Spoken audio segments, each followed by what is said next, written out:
नमस्कार दोस्तों, स्वागत है आपका आज के मुख्य समाचार टुडे ब्रेकिंग न्यूज अपडेट के तहत। तमाम बड़ी खबरें आपके लिए लेके आए हैं, जिसमें सबसे पहली बड़ी खबर में आपको बताएंगे कि सोशल मीडिया पर उठी मांग, संबित पात्रा हो गिरफ्तार। जी हां दोस्तों, भाजपा प्रवक्ता संबित पात्रा की गिरफ्तारी की मांग सोशल मीडिया पर उठ गई है। क्या है मामला, आपको जरूर बताएंगे। इसके साथ दूसरी बड़ी खबर में आपको बताएंगे कि राजस्थान में भाजपा में फूट का खतरा, वसुंधरा की रणनीति ने भाजपा की चिंता बढ़ा दी है। दो खेमों में बटी दिखी पार्टी, जिससे भाजपा की नींद उड़ गई है। और तीसरी बड़ी खबर में जिक्र होगा उत्तर प्रदेश का, जहां यूपी में आम आदमी पार्टी भी सक्रिय हो गई है। योगी सरकार पर लगाया जबरदस्त जातिवाद फैलाने का आरोप। दोस्तों, क्या पूरी खबर, हर एक खबर की डिटेल्स आपको बताएंगे, लेकिन उससे पहले अगर आपको भी ऐसा लगता है कि भाजपा देश में जातिवाद फैला रही है, तो आप अभी इस वीडियो को लाइक कीजिए और इस लाल बटन को दबा के इस चैनल को फ्री में सब्सक्राइब करके घंटी बजाइए और कमेंट करके हमें बताइए कि क्या आप भी चाहते हैं कि संबित पात्रा की गिरफ्तारी हो। हाँ या ना में जरूर बताएं। दोस्तों, रुक करते हैं तमाम बड़ी खबरों की तरफ। डॉक्टर ने कहा, लाइव डिबेट में अचेत हुए थे राजीव त्यागी, सोशल मीडिया पर संबित पात्रा की गिरफ्तारी की मांग। जी हां दोस्तों, कांग्रेस के राष्ट्रीय प्रवक्ता राजीव त्यागी का बुधवार को दिल का दौरा पड़ने से निधन हो गया। इस बीच यशोदा हॉस्पिटल के एक डॉक्टर ने राजीव त्यागी के निधन पर अहम जानकारी साझा की है। सोशल मीडिया में वायरल हो रहे एक वीडियो में हॉस्पिटल के डॉक्टर ने एक सवाल के जवाब में कहा है, राजीव त्यागी अपने घर पर लाइव डिबेट में थे। डिबेट करते करते वो सडनली कोलैप्स हो गए। जब पारिवारिक सदस्यों ने उन्हें बेहोशी की हालत में देखा तो उन्हें सीपीआर दिया। सोशल मीडिया में वायरल हो रहे डॉक्टर की प्रतिक्रिया वाले वीडियो को वरिष्ठ पत्रकार और फिल्मकार विनोद कापड़े ने भी शेयर किया है। डॉक्टर का वीडियो वायरल होने के बाद लोग जमकर प्रतिक्रिया दे रहे हैं और तब डिबेट में मौजूद भाजपा प्रवक्ता संबित पात्रा की गिरफ्तारी की मांग कर रहे हैं। दोस्तों, आप इस खबर में अपनी राय जरूर कमेंट करें। हर खबर में आपकी राय बहुत जरूरी है और इस वीडियो को लाइक करें। रुख करते हैं अगली खबर की तरफ। राजस्थान, वसुंधरा की रणनीति ने बीजेपी की बढ़ाई चिंता, दो खेमे में बटी दिखी पार्टी। जी हां दोस्तों, राजस्थान के सियासी घटनाक्रम में कांग्रेस के कुनबे की कलह का मजा लेते लेते बीजेपी में अब कलह हो गई। यह पार्टी विद डिफरेंस को भी नहीं पता चला। हालात ऐसे हो गए कि सरकार को घेरने का दावा करने वाली बीजेपी खुद अपने नेताओं की प्रभुत्व की लड़ाई में ही घिरती दिखाई दी। पूरे घटनाक्रम में बीजेपी एकजुटता का दावा तो करती रही, लेकिन पार्टी अलग अलग जगह कई बार खेमों में बटी हुई दिखाई दी। अपने आप को अलग पार्टी बताने वाली बीजेपी ने पार्टी विद डिफरेंस का नारा देते वक्त इस बात की कल्पना भी नहीं की होगी कि पार्टी नेताओं के डिफरेंस आए दिन इस नारे को बेमानी साबित करते हुए दिखाई दे सकते हैं। मौजूदा हालात में भी कुछ ऐसा ही दिखा, जब प्रदेश अध्यक्ष सतीश पुनिया के साथ प्रतिपक्ष के उपनेता राजेंद्र राठौड़ और नेता गुलाबचंद कटारिया ने सरकार को घेरने की रणनीति पर मंथन तो किया, लेकिन वह उसे सिरे से नहीं चढ़ा सके। दरअसल पिछले एक महीने से राजस्थान की राजनीति में उठापटक का घटनाक्रम चल रहा था। हालांकि इससे पहले राज्यसभा चुनाव के वक्त ही इस बात के संकेत मिलने लगे थे कि राजस्थान की राजनीति में कुछ बड़ा हो सकता है। इस दौरान भी पूर्व मुख्यमंत्री वसुंधरा राजे बीजेपी के रणनीतिकारों के साथ कम ही दिखाई दी और अब जब कांग्रेस के कुनबे में कलह के बीच बीजेपी अपने विधायकों को मजबूत करने में जुटी थी, तो वसुंधरा राजे ने एक बार फिर अपनी ताकत का एहसास करा दिया। पहले तो वसुंधरा राजे समर्थक विधायक बीजेपी के वरिष्ठ नेताओं के निर्देश पर भी पार्टी की बाड़ेबंदी में राजस्थान से बाहर नहीं गए और उसके बाद वसुंधरा ने केंद्रीय नेतृत्व से मिलकर मौजूदा रणनीति में रही खामियों की कलह खोल दी। हालांकि इस गुटबाजी के बीच भी प्रदेश अध्यक्ष सतीश पुनिया, नेता प्रतिपक्ष गुलाबचंद कटारिया और उपनेता राजेंद्र राठौड़ लगातार यह कहते रहे कि वसुंधरा राजे उनकी पार्टी की सम्माननीय नेता हैं और वह विधायक दल की बैठक में भी शामिल होंगी। दोस्तों, आप इस खबर में अपनी राय जरूर कमेंट करें। हर खबर में आपकी राय बहुत जरूरी है और इस वीडियो को लाइक करें। रुख करते हैं अगली खबर की तरफ।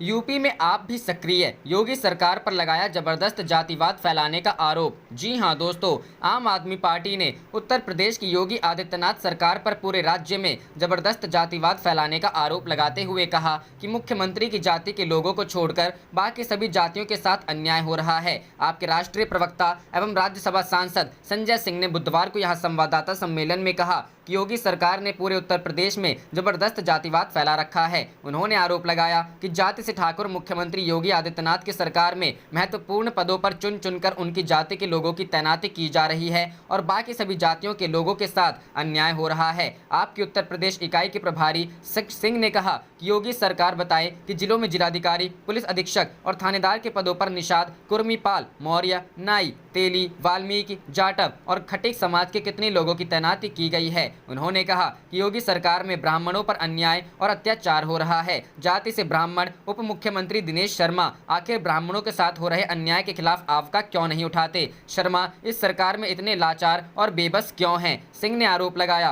कि प्रदेश पुलिस की स्पेशल टास्क फोर्स को लोग स्पेशल ठाकुर फोर्स कहते हैं। यह फोर्स लोगों को चुन चुनकर मार रही है।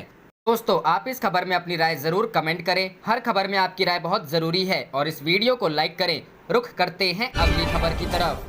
यूपी स्मार्ट मीटर में गड़बड़ी से लाखों घरों की बिजली गुल, कई अधिकारी सस्पेंड। जी हां दोस्तों, गलत तरीके से स्मार्ट मीटर उपभोक्ताओं के कनेक्शन कटने के मामले में योगी सरकार ने कार्रवाई की है। मामले में कई अधिकारियों को सस्पेंड कर दिया गया है। दरअसल जन्माष्टमी के दिन उत्तर प्रदेश के 3 लाख से ज्यादा घरों में बिजली गुल हो गई थी। ऊर्जा मंत्री श्रीकांत शर्मा ने इसके जाँच के आदेश दे दिए हैं। बेहतर बिजली सेवाएं देने के नाम पर लगाए गए स्मार्ट मीटर ने अचानक धोखा दे दिया। कई जिलों की बिजली व्यवस्था ध्वस्त हो गई। ये सब एक गलत कमांड की वजह से हुआ। इस कारण प्रदेश के 8 शहरों में लगे 10 लाख स्मार्ट मीटर में से 1.5 लाख मीटर की बिजली गुल हो गई। शाम को करीब 4:30 बजे स्मार्ट मीटर के सर्वर पर एक गलत कमांड दी गई, जिसकी वजह से रात 12 बजे तक बिजली गुल रही। पावर कॉर्पोरेशन ने दावा किया कि रात 9:30 बजे तक 70% डिस्कनेक्ट हुए कनेक्शन को कनेक्ट कर दिया गया। जिन शहरों में सबसे ज्यादा बिजली व्यवस्था प्रभावित हुई उसमें लखनऊ के साथ साथ मेरठ, वाराणसी, गोरखपुर, लखनऊ, प्रयागराज, अलीगढ़, बरेली और मथुरा शामिल हैं। बिजली विभाग के एक इंजीनियर के मुताबिक स्मार्ट मीटर के सर्वर पर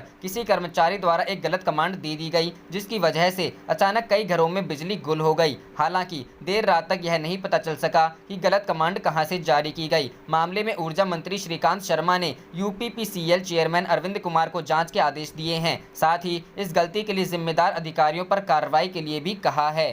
दोस्तों, आप इस खबर में अपनी राय जरूर कमेंट करें। हर खबर में आपकी राय बहुत जरूरी है और इस वीडियो को लाइक करें। रुख करते हैं अगली खबर की तरफ। पर्यावरण से खिलवाड़ कर उद्योगपति मित्रों को लाभ पहुंचाना चाहती है मोदी सरकार। जी हां दोस्तों, कांग्रेस ने अब इन्वायरमेंटल इम्पैक्ट असेसमेंट नोटिफिकेशन 2020 को लेकर केंद्र सरकार पर हमला बोला है। पार्टी का आरोप है कि उद्योगपति मित्रों को लाभ पहुंचाने के लिए सरकार ने भविष्य में पर्यावरण पर पड़ने वाले नुकसान का ध्यान नहीं रखा गया है। वहीं इस अधिसूचना के खिलाफ युवा कांग्रेस की दिल्ली इकाई ने बुधवार को यहां केंद्रीय पर्यावरण मंत्री प्रकाश जावड़ेकर के आवास पर प्रदर्शन किया। रोके जाने पर प्रदर्शनकारियों की पुलिस से झड़प हो गई, जिसके बाद कई को हिरासत में ले लिया गया। कांग्रेस इस मुद्दे पर सरकार को संसद में घेरने की तैयारी में है। दोस्तों, आप इस खबर में अपनी राय जरूर कमेंट करें। हर खबर में आपकी राय बहुत जरूरी है और इस वीडियो को लाइक करें। रुख करते हैं अगली खबर की तरफ।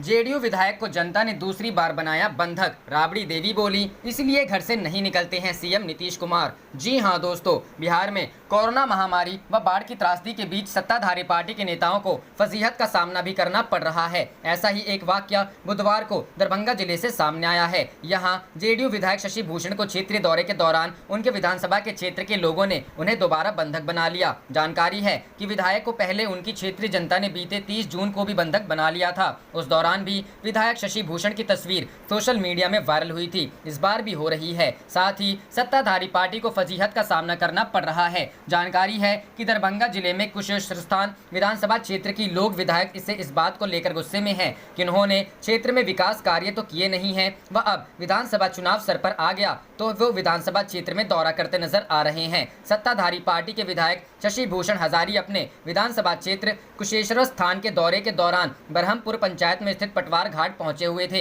इस दौरान विधायक को वहां लोगों के गुस्से का सामना करना पड़ गया। बताया जाता है कि लोगों ने उनके खिलाफ नारेबाजी भी की। इसके बाद लोगों ने विधायक शशि भूषण की कार खोली और इसके बाद विधायक को अपशब्द बोलते हुए गाँव में एक स्थान पर बैठा लिया। बताया जाता है कि करीब 4 घंटे तक विधायक शशि भूषण को वहां ग्रामीणों द्वारा बंधक बनाकर रखा गया। इसके बाद इस मामले की पुलिस को किसी तरह सूचना मिली, फिर वहां पुलिस पहुंची और जेडीयू विधायक शशि भूषण को जनता के कब्जे से मुक्त कर दिया।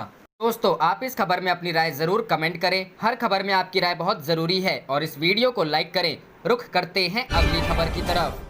सीएम नीतीश को दी तेजस्वी ने खुली बहस की चुनौती, कहा भ्रष्टाचार का भीष्म पितामह। जी हां दोस्तों, बिहार गोपालगंज में 509 करोड़ की लागत से बनकर तैयार हुआ बंगरा घाट पुल की अप्रोच सड़क के टूटने के बाद अब नीतीश सरकार पर विपक्षी पार्टी के नेता तेजस्वी यादव काफी हमलावर हैं और नीतीश कुमार सरकार पर जमकर आरोप लगा रहे हैं। तेजस्वी यादव ने कहा कि बीते कुछ सालों में सड़क निर्माण विभाग में जोरदार भ्रष्टाचार हुआ है और राजस्व की लूट हुई है, जबकि नीतीश कुमार चुपचाप बैठकर तमाशा देख रहे हैं। इतना ही नहीं, नहीं, तेजस्वी ने नीतीश को खुली बहस करने का न्योता भी दे दिया। तेजस्वी यहाँ नहीं रुके, उन्होंने सड़क निर्माण में गड़बड़ी करने का आरोप लगाते हुए नीतीश कुमार से इस्तीफे की मांग तक कर डाली। तेजस्वी ने कहा कि बिहार के लोगों का पैसा बहाया जा रहा है। उन्होंने कहा कि अभी बांध बह जाता तो कभी चूहा काट लेता है। उद्घाटन करने जाना था लेकिन पुल धंस गया। अब सवाल करें तो कहते हैं कि बयानबाजी करते हैं। इतना ही नहीं, तेजस्वी ने नीतीश कुमार को भ्रष्टाचार का भीष्म पितामह तक कह डाला। तेजस्वी ने नीतीश कुमार को आमने सामने आकर बहस करने की खुली चुनौती दे डाली।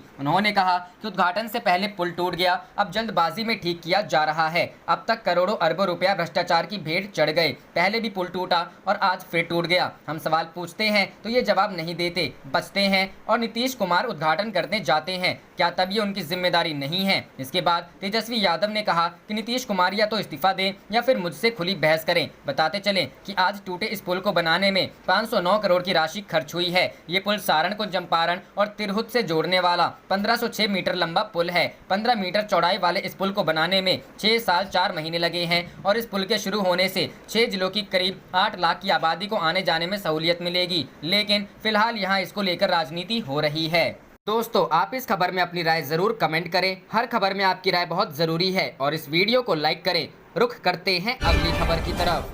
चिराग पासवान ने फिर सीएम नीतीश को लिया आड़े हाथ। कहा बिहार सरकार कोरोना और बाढ़ से निपटने में फेल। जी हां दोस्तों, लोजपा अध्यक्ष चिराग पासवान ने आरोप लगाया कि बिहार सरकार कोरोना संकट और बाढ़ से निपटने में फेल हो रही है। बिहार में बाढ़ को लेकर बिहार वासी हर साल ऐसी तस्वीर देखते हैं। मुख्यमंत्री नीतीश कुमार 15 साल से सत्ता में हैं, उन्हें अच्छा खासा अनुभव है, फिर भी क्या बदलाव आया? चिराग पत्रकारों से बातचीत में एक बार फिर राज्य की अपनी ही एनडीए सरकार पर हमलावर दिखे। कहा बिहार अभी चुनाव के लिए तैयार नहीं है। समाज का पिछड़ा वर्ग अब भी तकनीक से बहुत दूर है और बिहार के सभी समाज के बीच वर्चुअल रैली के जरिए नहीं पहुंचा जा सकता है। दोस्तों, आप इस खबर में अपनी राय जरूर कमेंट करें। हर खबर में आपकी राय बहुत जरूरी है और इस वीडियो को लाइक करें। रुख करते हैं अगली खबर की तरफ। विधानसभा चुनाव के पहले बेरोजगारी का मुद्दा गरमाया। यूथ कांग्रेस ने मुख्यमंत्री से नियुक्तियों को भरने की रखी मांग। जी हां दोस्तों, विधानसभा चुनाव के पहले बेरोजगारी के मुद्दे पर सियासत गरमाने लगी है। युवा कांग्रेस ने मुख्यमंत्री नीतीश कुमार के सामने मांग रखी है। बिहार यूथ कांग्रेस के प्रदेश अध्यक्ष गुंजन पटेल ने मुख्यमंत्री नीतीश कुमार को पत्र लिखते हुए राज्य के अंदर खाली पड़े पदों पर जल्द नियुक्तियों की मांग की है। युवा कांग्रेस की तरफ से मुख्यमंत्री के सामने मांग रखी गई है कि बिहार में बढ़ती हुई बेरोजगारी दर को देखते हुए खाली पड़े पदों पर नियुक्तियां की जाए। गुंजन पटेल ने कहा है कि बिहार की आबादी का एक बड़ा हिस्सा विकट परिस्थितियों से गुजर रहा है। कोरोना वायरस दोहरी मार ने सबकी कमर तोड़कर रख दी है। सीबीआई की रिपोर्ट के मुताबिक बिहार में बेरोजगारी दर लगभग 46 से 49% के बीच में है। ऐसे में राज्य के अंदर बढ़ते बेरोजगारों की संख्या को देखते हुए अविलंब खाली पड़े पदों पर नियुक्ति की जानी चाहिए। युवा कांग्रेस का अध्यक्ष ने बिहार में शिक्षक नियुक्तियां प्रक्रिया में हो रही देरी और साथ ही साथ अन्य सरकारी पदों पर नियुक्ति को लेकर सरकार से जल्द फैसला लेने की मांग की है। दोस्तों, आप इस खबर में अपनी राय जरूर कमेंट करें। हर खबर में आपकी राय बहुत जरूरी है और इस वीडियो को लाइक करें। रुख करते हैं अगली खबर की तरफ। अधीर रंजन बोले राजस्थान संकट बीजेपी के लिए सबक, खरीद फरोख्त की राजनीति नाकाम। जी हां दोस्तों, लोकसभा में कांग्रेस के नेता अधीर रंजन चौधरी ने बुधवार को कहा कि राजस्थान के राजनीतिक संकट के समाधान से भाजपा की खरीद फरोख्त की राजनीति को गहरा संकट लगा है। सचिन पायलट जैसे युवा नेताओं को पार्टी का भविष्य बताते हुए चौधरी ने भाजपा को अपने ही खेल में हरा देने के लिए राजस्थान के मुख्यमंत्री अशोक गहलोत के राजनीतिक कौशल की सराहना की। उन्होंने कहा राजस्थान प्रकरण ने इस मिथक को तोड़ दिया है कि भाजपा और उसके हथकंडों को नहीं पराजित किया जा सकता है। खरीद फरोख्त की भाजपा की राजनीति नाकाम हो गई है। चौधरी ने कहा यह देखना आनंददायक था कि भाजपा इस डर से अपने ही विधायकों को दूसरे राज्यों में भेज रही थी कि वे कांग्रेस में शामिल हो सकते हैं। उन्होंने कहा कि भाजपा को उनके ही खेल में हराया जा सकता है और राजस्थान इसका एक उदाहरण है। कांग्रेस कार्य समिति के सदस्य ने कहा अशोक गहलोत के राजनीतिक कौशल ने भाजपा को पीछे हटने के लिए मजबूर कर दिया। मैं बहुत खुश हूं कि सचिन पायलट राजस्थान लौट गए हैं। घटनाक्रम साबित करता है कि हम किसी भी संकट को सौहार्दपूर्वक हल कर सकते हैं।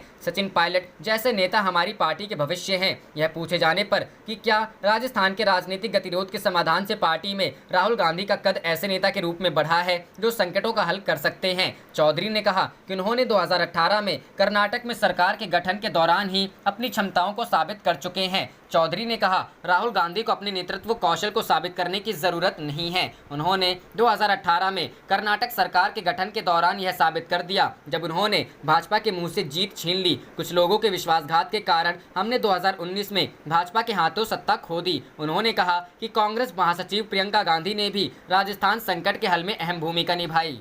दोस्तों, आप इस खबर में अपनी राय जरूर कमेंट करें। हर खबर में आपकी राय बहुत जरूरी है और इस वीडियो को लाइक करें। रुख करते हैं अगली खबर की तरफ। यूपी में कांग्रेस की मांग, कोरोना काल में आम उपभोक्ताओं के बिजली माफ करेगी योगी सरकार। जी हां दोस्तों, उत्तर प्रदेश में बिजली दरों में बदलाव की चर्चा के बीच यूपी कांग्रेस ने बिजली दरें सस्ती करने व कोरोना काल के दौरान आम उपभोक्ताओं के बिजली के बिल माफ करने की अपील की है। कांग्रेस की यूपी चीफ अजय लल्लू ने प्रस्तावित नई विद्युत दरों के प्रस्ताव को आम जनता के साथ धोखा करार देते हुए इस कदम को प्रदेश की जनता बोझ बढ़ाने वाला कदम बताया है। द प्रिंट से बातचीत में अजय लल्लू ने कहा कि योगी सरकार बिजली की दर बढ़ाकर आम जनता पर और मुसीबतें बढ़ाने का काम करने जा रही है। लल्लू के मुताबिक आम जनता कोरोना महामारी से परेशान है। ऐसे में बिजली दरों को बढ़ाए जाने से उसकी आर्थिक कमर टूट जाएगी। उन्होंने योगी सरकार से मांग की है कि आम उपभोक्ताओं को राहत के वास्ते सरकार को कोरोना काल का बिजली माफ करना चाहिए। जिन बेचारों की नौकरी चली गई वे कहां से बिजली का बिल देंगे? कोरोना के कारण कितनों ने अपनों को खो दिया। इनमें कई के आर्थिक हालात ठीक नहीं, वे कैसे बिजली का बिल दें? कांग्रेस ने इसको लेकर पहले भी अभियान चलाया है, आगे भी चलाएगी। प्रदेश अध्यक्ष अजय कुमार लल्लू ने कहा कि उत्तर प्रदेश राज्य विद्युत उपभोक्ता परिषद की सिफारिशों पर यूपी इलेक्ट्रिसिटी रेगुलेटरी अथॉरिटी को ध्यान देना चाहिए, जो बढ़ी बिजली दरों को कम किए जाने की सिफारिश कर रही है। अजय लल्लू ने कहा कि योगी सरकार कॉर्पोरेट घरानों को और बिजली कंपनी के हाथों की कठपुतली बन चुकी है।